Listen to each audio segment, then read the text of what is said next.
Hello, everybody. Welcome to another episode of Friends Occasionally Not Disagreeing, the Fawn Pod, the Fawn Cast.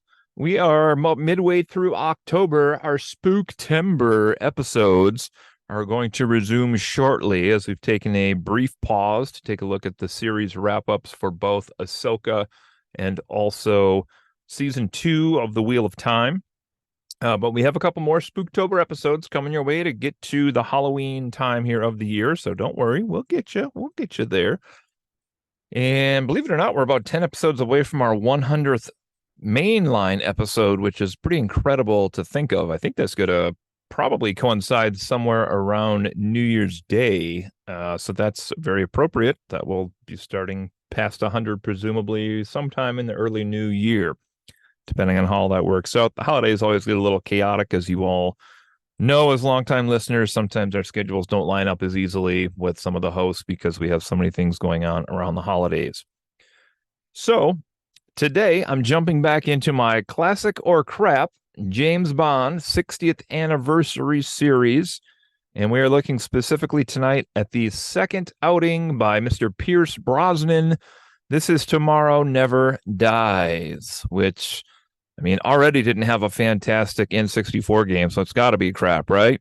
I know it had a PlayStation adaptation. I'm not even positive if this had a Nintendo video game adaptation. If it did, it must have been really bad because I didn't hear anything about it. But it was basically the multiplayer, I think, GoldenEye that got it there anyway. Speaking of GoldenEye, not to go back to the well from our last podcast, but I did pledge that I would be doing a playthrough of GoldenEye when I got to that point. That is going to have to be delayed, probably ever so slightly here by a couple weeks. I'll probably try to keep pumping out one of these a week as we go through the Pierce Brosnan films. But with Halloween so close, and as I mentioned several times on this podcast, with the months of preparation, literal months of preparation I put into my Halloween party every year, there's just no way I'm going to get to a playthrough of GoldenEye at this point. As a matter of fact, I just got through a video game that we're going to talk about for our Spooktober series coming up next week. And that was a fun diversion, but even that was, I felt like I was trying to serve two masters at once between my Halloween party and playing through that at the same time. So that all being said, why don't we take a look here at Tomorrow Never Dies? This is the second film again by Mr. Pierce Brosnan, who I gave pretty high remarks to from the first film, if you recall. This came out in December of 1997. So think about where you were in December of 1997. Were you young, old, born? Who knows? Who knows how old you are out there listening to us? Now, I'll say this one, just looking at the Wikipedia page, had a much bigger budget than some of the previous films did. Usually they're about 30 to 40 million, it seems like, for quite a while here. And this one is coming in at 110 million, which is really an explosion in the budget. They did make it back, we should point out as well. 333 million is the box office on this one. So still 3 times your investment. That's not too shabby. Most people would still take that here today in 2023. Also, a little trivia note in this one. Of the Pierce Brosnan films, of which we'll debate the quality of, this is the only one that does not reach number 1 at the box office. And the reason why, for your trivia, is that it came out the same day as a little film called Titanic. And if you were alive in 1997, you know there wasn't anything that was beating Titanic in 1997. Even James Bond was definitely no match for Titanic. That was a cultural phenomenon. I did finally watch Titanic after about 25 years, so got that going for me. Yay. I broke down. I watched it finally with my wife. Anyway, let's talk about Tomorrow Never Dies. Here we go, ladies and gents. It's the second Pierce Brosnan film, and I believe this is our 20th James Bond movie review I've done in this series at this point, leaving me with 7 to go. 2 more by Pierce Brosnan, 5 by Daniel Craig, and man, from the time I started this, who knows? They might even have another Bond finally by the time I finish this all up. Maybe they'll have a casting announcement. Who knows? Anyway, let's get into this. Here we go. First off, the title and theme, as always for this. Our title, Tomorrow Never Dies, It's another one of these kind of catchy, nebulous phrases that they love to do with the Bond films. I guess this idea of hope springs eternal, tomorrow is a day that can't ever die because it's always the next day. So no matter what happens today, no matter what situation there is, there's always some hope for the future with the new day that comes the next day. So tomorrow never dies. I don't like it. I'm just gonna put it out there straight up. I don't get it. It's just one of those phrases that doesn't fully make sense. You know, they've had a lot of these as we've gone through, whether it's the living daylights or whether it's you only live twice or whatever. Doesn't make sense to me. I don't get the context of this in terms of the movie. Maybe I'm dense on some of these as I'm watching them and trying to figure out exactly what it's supposed to line up with, but I just don't see it in this one either. 2 out of 5. Now, the title on this one, I got to say, was so-so, but when you turn that title into the song, this is a classic one for me. So I would have been about 17 when the song Tomorrow Never Dies hits. And this was a song I particularly enjoyed as a teenager. This is sung by Sheryl Crow, which is now added to our list of Bond theme artists. And Sheryl Crow is not the style that has the big pipes like some of our previous singers, Gladys Knight, Shirley Bassey, et cetera, et cetera.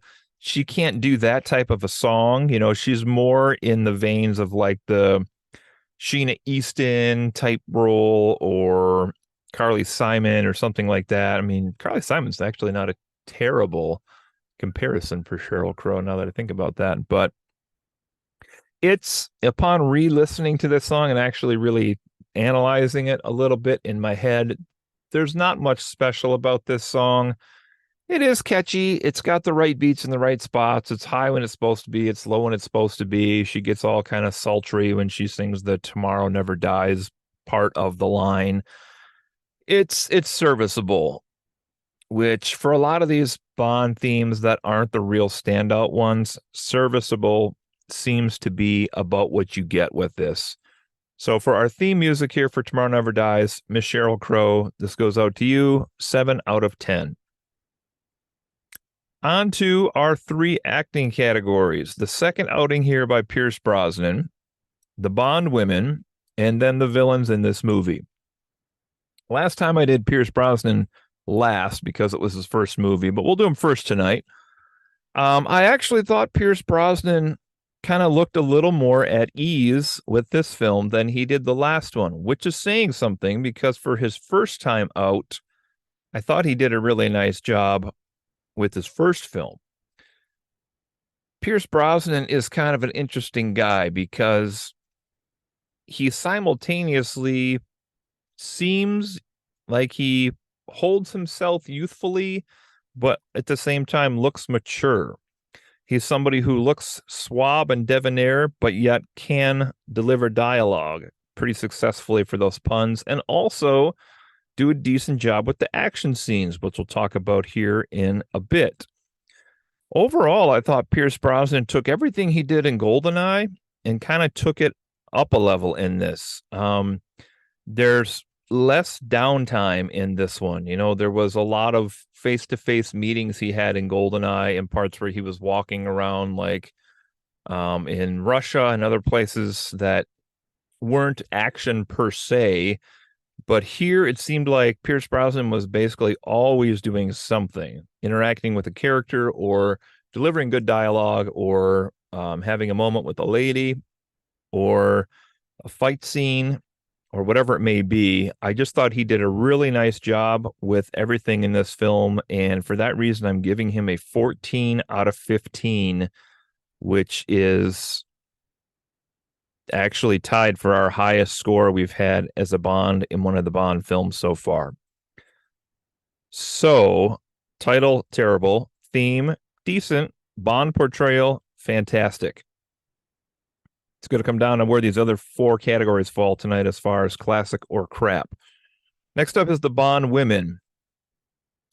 This was an interesting movie for a couple reasons. Number one, I knew Michelle Yeoh was in this movie as the Bond lady. I also knew one of the Pierce Brosnan movies had Teri Hatcher as a character in the movie, and I wrongfully assumed, because again, I don't think I ever saw this one. I wrongfully assumed that Teri Hatcher was a Bond lady in one of these four films by Pierce Brosnan. And come to find out, this is the film Teri Hatcher is in. She's not the Bond woman of the film. She's kind of a little side fling, past lover that reunites for a minute, and then she's killed by the evil guy we'll talk about in a second here. So Teri Hatcher, which is a character actor, if you will, who was Lois Lane on the New Adventures of Lois. What was it called? Lois and Clark, I think. It used to be on TV. And Wikipedia reminds me here that she was partially cast because at the time she was actually voted the sexiest woman on TV. Now, Teri Hatcher has never been someone I've been impressed with her acting chops, but I definitely think she is a very attractive woman. And I can see why they cast her in this role. She later kind of went against that with her comments. I will say she didn't outright denounce the role, but she has said in past interviews regarding this role that she played that it was kind of a one-dimensional character. She didn't really get to show any acting chops type moment. But unfortunately, or fortunately, depending on how you look at that, she's not the Bond actress in this film.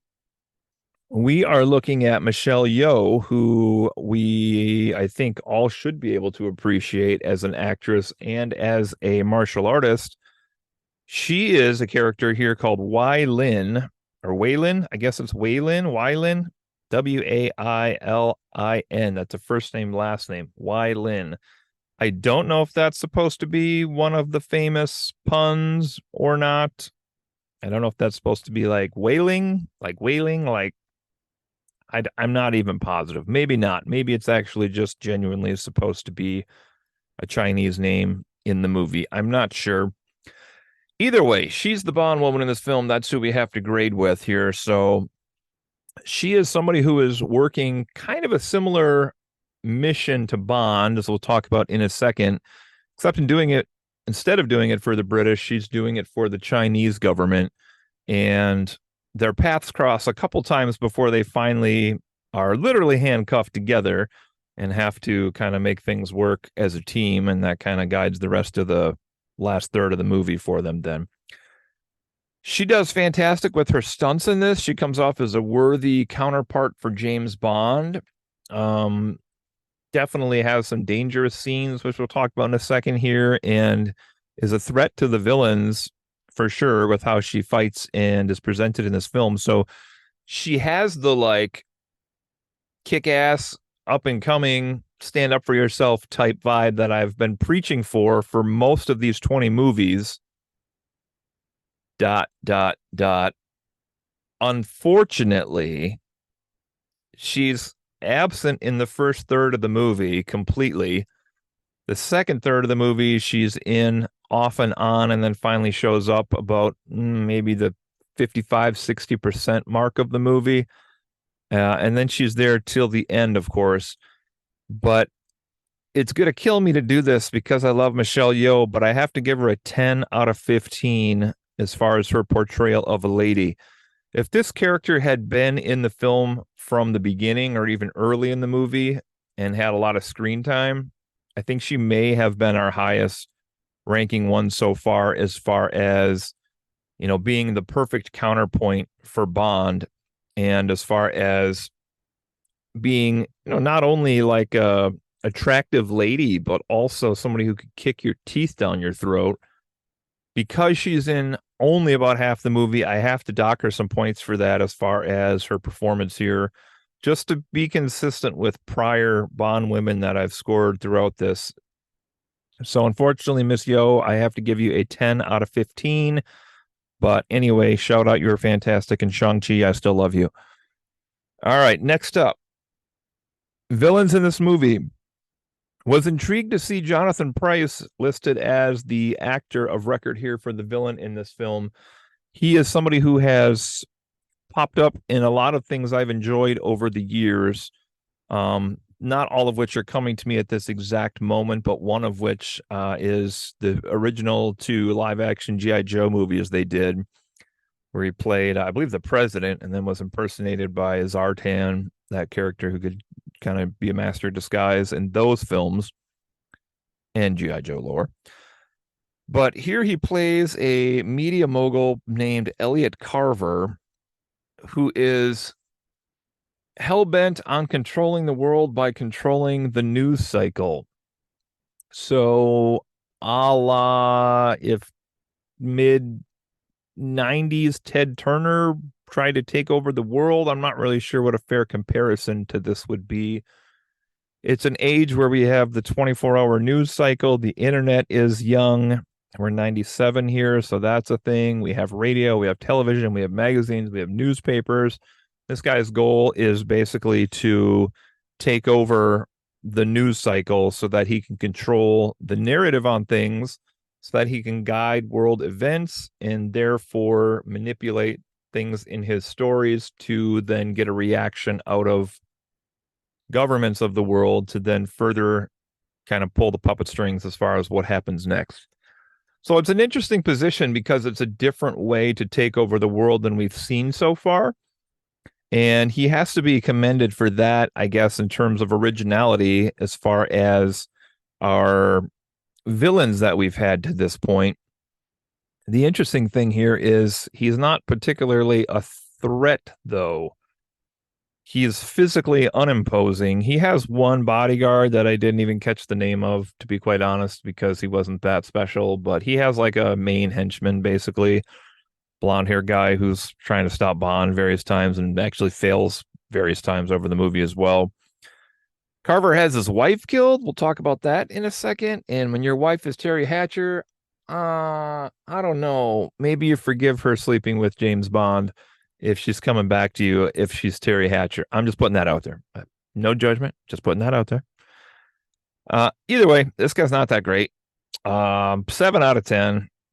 It's just about average. It's actually higher than a few villains we've had so far in the run. It's lower than some others also, but 7 out of 10 for Elliot Carver, Mr. Jonathan Pryce. Okay, our last two categories and the big points left here. We got 30 points for our plot, 15 for the action in this. And I am going to rely again on the Wikipedia plot summary. I did watch this one when was that? Maybe 2 days ago.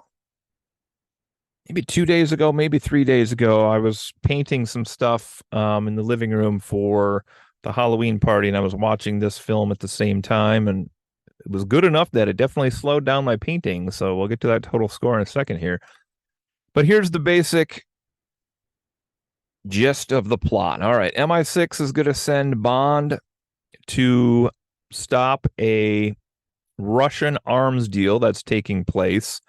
And we get some fighting here between MI6 and M saying they need to let Bond finish his mission, and the Royal Navy that orders one of the battleships to shoot and destroy this area with all these weapon dealers and weapons. And after they shoot the missile, they find, Bond shows them that there's nuclear missiles there.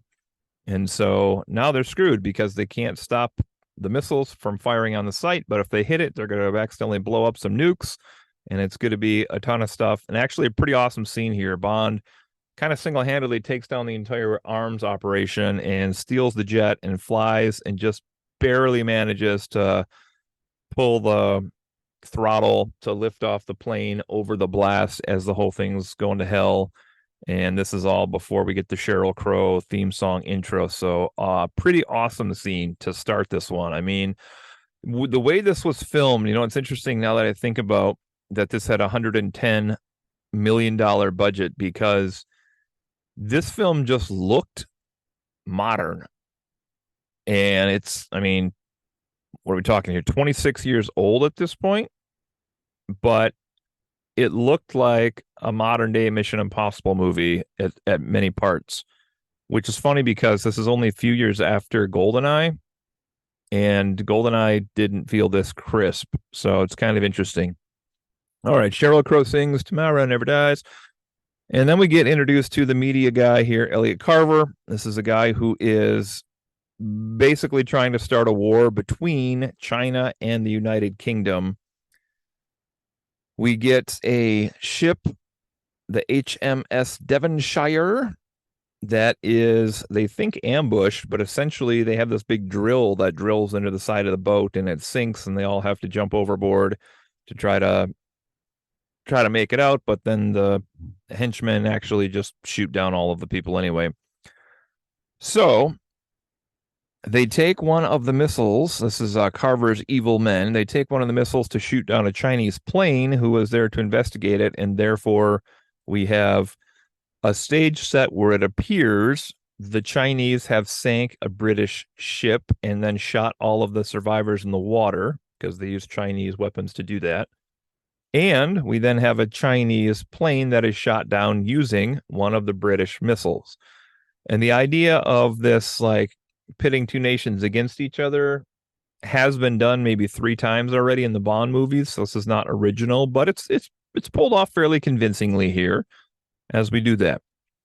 Okay, the British Minister of Defense says they're going to send the fleet in to figure out what happened and possibly start a war, and basically tells M that Bond has 48 hours to go investigate the sinking and try to stop what could turn into World War III again, or at least a big global conflict between China and the United Kingdom.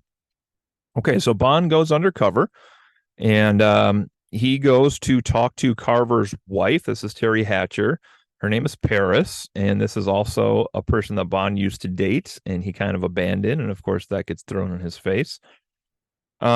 She does give him some information, and then Carver pretty quickly after that finds out what the past is because they were recording this conversation at the party between Bond and Paris, and basically has both of them ordered to be killed. And so next we have Bond stealing a GPS encoder, which was this device they used to try to throw off the British ship from being in the correct location, which also meant when they would go for rescue efforts, it wouldn't be in the right location either.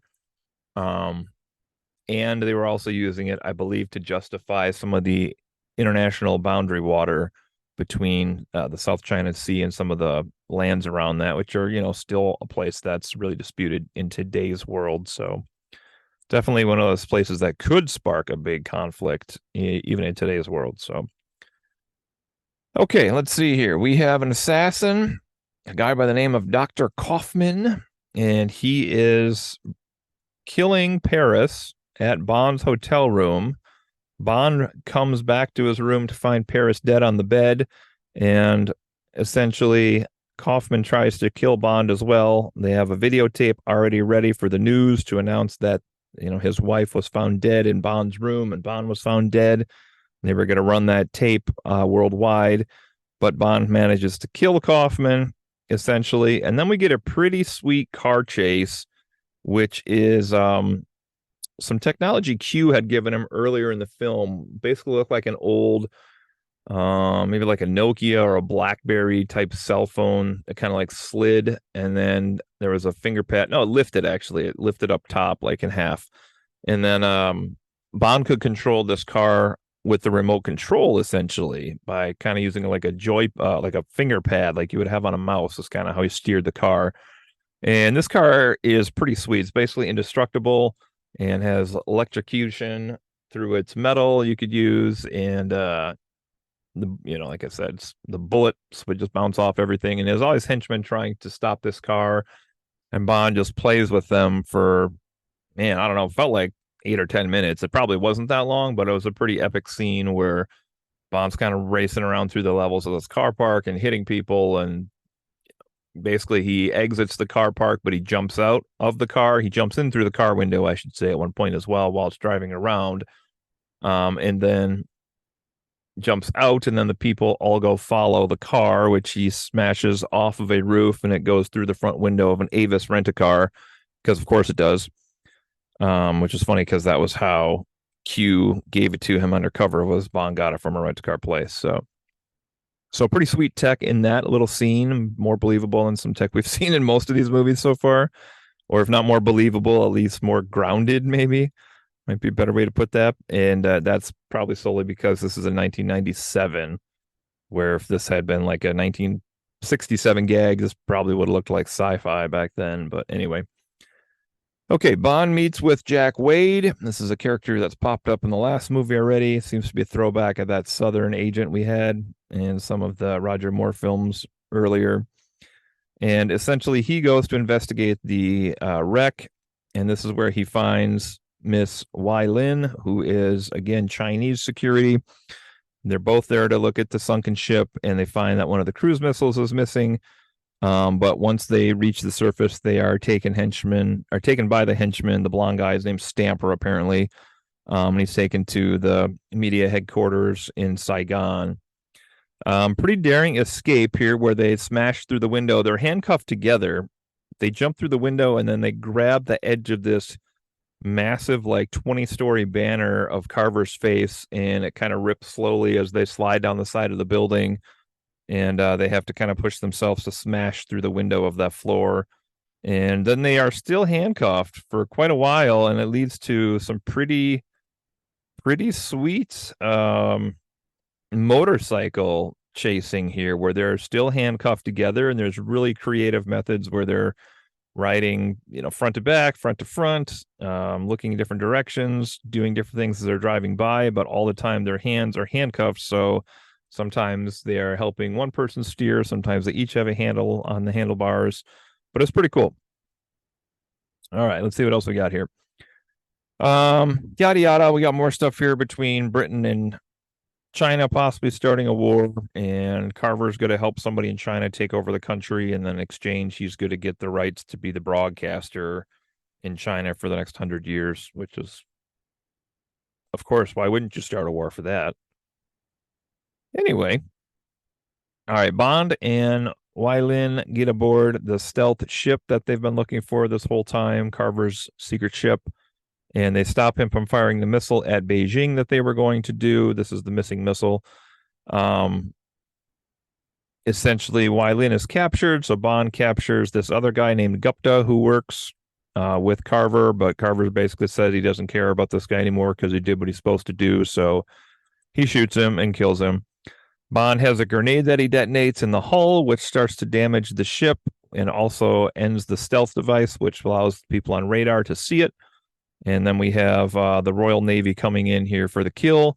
At this point, Wai Lin disables the engines, and Bond kills Carver in a pretty gruesome death scene by having the giant drilling machine come through and just completely grinding Jonathan Pryce's character to chunks. We don't see that part, I should say. It's not as gruesome as Benicio del Toro's character being ripped apart, like the movie we had a couple ago. It's not that gory, but it's implied that it's going to be a pretty horrific death. So there's that. Okay, we have this other guy, Stamper, the henchman, who's now fighting Bond, essentially. He knocks Wai Lin into the water. She's on a chain. She's basically going to suffocate and drown underwater. Meanwhile, Bond essentially disposes of Stamper and then goes underwater to where Wai Lin is and gives her oxygen while the missiles explode above. The ship explodes, and somehow, which is not shown, but somehow Bond and Wai Lin get back up onto the wreckage of the ship where they're looking for them. But of course, in traditional Bond style, he does not reveal where they're at. And that's how the movie ends. They have a romantic moment here. So I should say Bond has been wedding and bedding less ladies in these last few films. I don't know if that is a reflection of some progressivism catching up with the series here in the 90s. But Timothy Dalton had very little of that, and Pierce Brosnan's had some, but I mean, the only person technically he was with in this film was Michelle Yeoh's character. So Oh, I'm sorry, Terry Hatcher's character, although it's implied that Michelle Yeoh probably will be next here at the end of this. Okay, I'm going to start with the action first, which I don't think we've done before. Action in this movie is fantastic. It is probably the one or first or second best action we've had in a Bond film yet, which is a bold statement for how many we've had here, but I gave it a full 15 out of 15. For a story relatively as tight as this, I don't know if you could have shoved much more action into this movie. That chase scene with the motorcycle and being handcuffed was particularly thrilling. We get some good hand-to-hand stuff in here as well. There's just really a lot of good scenes as you're watching through this movie. And it has some of the big explosion type stuff as well, but particularly that opening scene, man, with capturing that plane that had the nukes aboard and just barely getting out before the place itself is destroyed by missiles. Holy cow, man. It's good stuff. Jumping out that window and coming down the banner, like all of the action in here is fantastical, but yet none of it seemed too fantastical, if that makes any sense. So full 15 out of 15 on our action for this one. As far as the plot, lower marks here, unfortunately. I feel like we've seen this recycled idea of getting two nations at war with each other through several films. And I have to keep reminding myself that's not this film's fault per se. It may be the writer's fault, but the villain in this one in their machinations to take over the world just felt a little wonky. I don't know that I'd be particularly that threatened by somebody who is, trying to get a global empire with the media. I don't know. It just seemed like all sorts of recipes for things that could go wrong there if you're the villain. It's a weird way to want to take over the world. I get it, but at the same time, feels like nations could just rise up against that idea pretty quickly. So it's not the best plot, but still good enough to get a 19 out of 30, which is it's still pretty good as far as our films go. Okay. Favorite quotes in this one quickly. There was a lot of good ones actually in this film, unlike the last couple here. So there was a joke about, I didn't catch the exact wording on this, but a good joke about being a backseat driver. I think when Bond ejected a villain out of the plane that he stole out of the backseat, he ejected it. It was like a backseat driver type joke. But the best quote, I guess I'm going to give it to here, is one of these puns, which is a sexual pun where he is on the phone talking to Moneypenny, and he has is it a Polish lady he has in bed that he is having sex with, essentially, while on the phone with Moneypenny, and she basically said, "I always knew you were a cunning linguist, James." And as cliche as that joke may be today, that's actually still pretty funny. So there we go. P.S. The Polish chick was super hot, whoever that was. Sorry, Polish lady. Get that correct. Okay, scores tonight. Overall, here we go. 15, 19, 7, 10, 14, 7, and 2. We got some highs and some lows in here, but overall, this is a very healthy score. Total score on this one, 74. Classic. We had GoldenEye at 76, and this movie did just about as good. So Pierce Brosnan's off to a really nice start here. And we've had some pretty good stuff these last three, actually, when you add in Timothy Dalton's License to Kill. So there we go. Good stuff all around on this one. 74 means it is a classic, ladies and gents. And that's going to do us here for another mini episode of Friends Occasionally Not Disagreeing, James Bond, Classic or Crap, 60th Anniversary Edition. Take care of yourselves out there. We'll be back with you all for a couple more Spooktober episodes these next few weeks. And the Halloween season is right around the corner. So watch a scary movie, play a scary video game, read a scary book, watch a scary TV show. Do something out there to celebrate the season. It's fun to be scared. It's good for the body. Take care, everybody. We'll see you next time on Friends Occasionally Not Disagreeing.